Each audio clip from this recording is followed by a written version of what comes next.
নমস্কার বন্ধুরা, ঘরোয়া রান্নাঘরে আপনাদের স্বাগত। আজ আমি বানাচ্ছি টোপা কুলের চাটনি। তো চলুন চাটনিটা বানানো শুরু করি। কড়াইটা আমি গরম করে নিয়েছি আর এতে দিলাম গোটা জিরে, গোটা ধনে, গোটা মৌরি আর একটা গোটা লঙ্কা দিয়ে এগুলোকে ভাজা করে গুঁড়ো করে নেব। এরপর আমি কড়াইয়ে দিলাম তেল আর তেলে দেব একটা শুকনো লঙ্কা আর দেব তেজপাতা।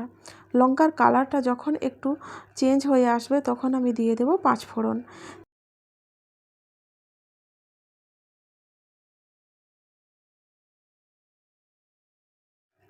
পাঁচ ফোড়ন দেওয়ার কয়েক সেকেন্ড পর আমি দিয়ে দেব টোপা কুলগুলো। এরপর আমি দেব নুন দিয়ে নাড়তে হবে। দুই একটা কুলের মধ্যে পোকা থাকে, সেই জন্য আমি কুলগুলোকে ফাটিয়ে ফাটিয়ে দেখে নিয়েছিলাম। এরপর আমি দিলাম হলুদ দিয়ে আবারও নাড়তে হবে। কিছুক্ষণ পর পর এরকম নাড়তে হবে 5 থেকে 7 মিনিট পর্যন্ত।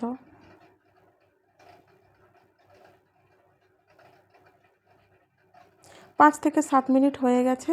এখন আমি দিয়ে দিলাম জল দেওয়ার কিছুক্ষণ পর ফুটে উঠলেই আমি দিয়ে দেব চিনি।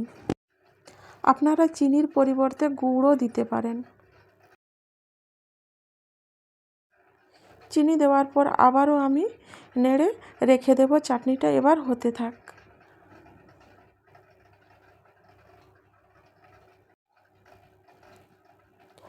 চাটনিটা আমার হয়ে গেছে। আমি যে বানালাম ভাজা মশলাটা, সেটা আমি দিয়ে দিলাম।